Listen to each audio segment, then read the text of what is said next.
Hello, my name's Tara and today I'm going to be sharing with you some of my tips on using AdWords for e-commerce websites.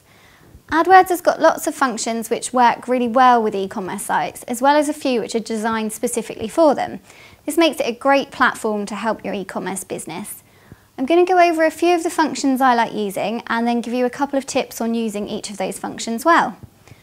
So let's start with bid adjustments. Bid adjustments have been kind of advertised by Google as something to use if you've got a local business or if you've got a business that's affected by time of day, perhaps like a restaurant, or even location if you've got a physical store.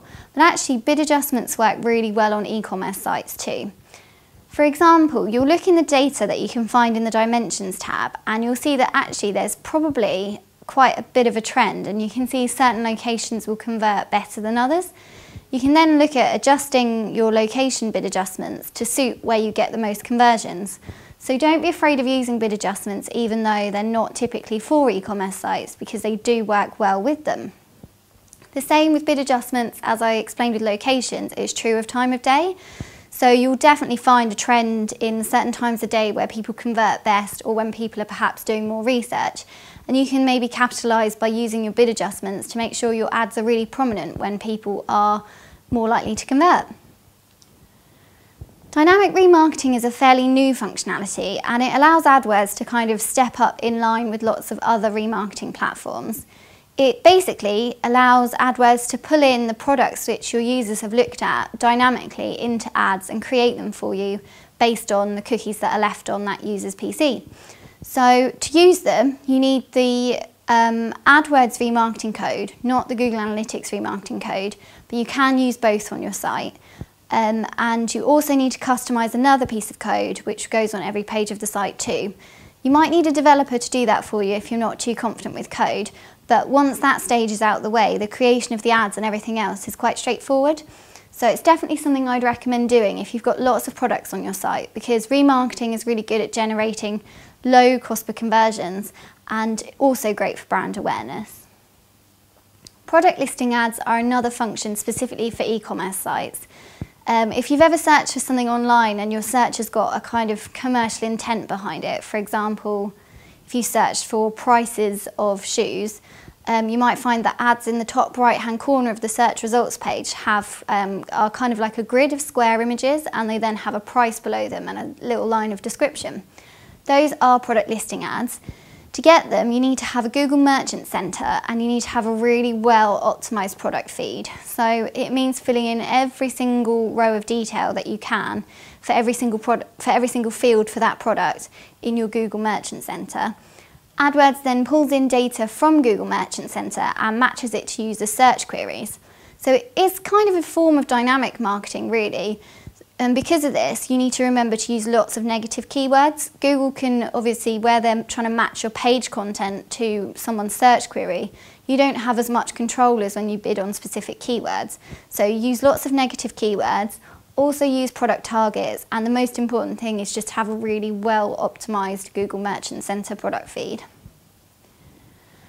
Brand bidding is really important for e-commerce sites. If you're kind of a boutique kind of outlet where you've got several brands, make sure you're bidding on all the different brands that you stock and have them in separate campaigns, because brand campaigns perform incredibly well. If someone's searching for the brand, the relevance of your ad to that brand is going to be really high. You're going to get a good click-through rate, a low cost per click, and it's going to overall help the quality score of the entire account. So because of this, have lots of separate campaigns for each of the brands you stock and make sure that they are optimized well. YouTube advertising works well if you want to increase brand awareness, but also if you've got a product that's quite visual, it can be really useful for actually selling the product. For example, hair extension websites tend to advertise using video tutorials on how to apply them. Or if you've got something more visual, for example, if you're selling holidays, you might have kind of reviews which are videos. You can use them on YouTube and also on your own site. And with YouTube marketing, it's got a really low cost per click, which can make it cost effective if you're in an industry which has got quite competitive cost per click normally. Total conversion value is a metric which sometimes gets overlooked in e-commerce accounts.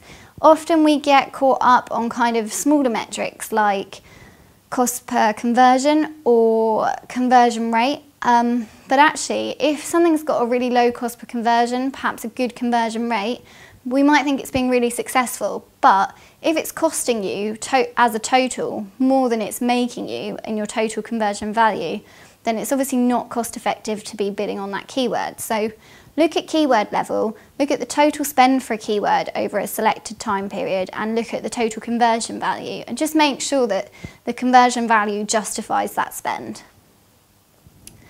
Site links, since they were upgraded with enhanced campaigns, you can now have them at ad group level, which is really handy for e-commerce sites. So say you've got an ad group which contains a certain product type, and that product type comes in different variations, like different colours or different sizes. You could have a site link at ad group level for each different product variation, so each size or each colour. And although your ad groups are still going to be really split out and targeted, so you'd have one ad group for red shoes, one ad group for green shoes, within those ad groups, having those site links might actually attract someone even more, because they might be thinking, actually, didn't realise they came in this colour, and then have a look in addition to what they were originally searching for. So those are a few of my tips for using AdWords for e-commerce websites. If you've got any questions, please leave comments below or follow us on any of our social profiles.